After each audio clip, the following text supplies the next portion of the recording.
حضرت سفیان ثوری رحمۃ اللہ علیہ مشہور محدثین اور فقہاء میں سے ہیں۔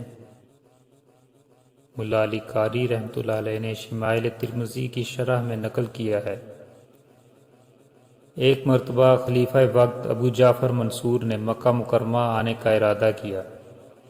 وہ کسی وجہ سے حضرت سفیان ثوری رحمۃ اللہ علیہ سے ناراض تھا، اس لیے اس نے حکم بھیج دیا کہ مکہ مکرمہ میں سفیان ثوری رحمۃ اللہ علیہ کو پھانسی دینے کے لیے اصولی نصب کرا دی جائے۔ جب اس بات کی اطلاع حضرت ثوری رحمۃ اللہ علیہ کو ہوئی تو وہ حضرت فضیل ابن عیاض رحمۃ اللہ علیہ کی آغوش میں سر، حضرت سفیان بن عیینہ کی آغوش میں پاؤں رکھے لیٹے ہوئے تھے۔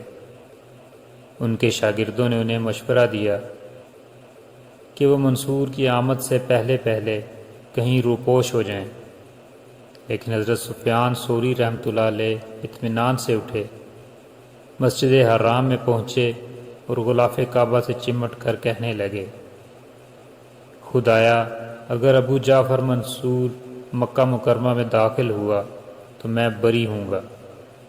ان کا یہ کہنا تھا کہ ابو جعفر منصور کی موت کی اطلاع پہنچ گئی، وہ مکہ مکرمہ پہنچنے سے قبل ہی فوت ہو چکا تھا۔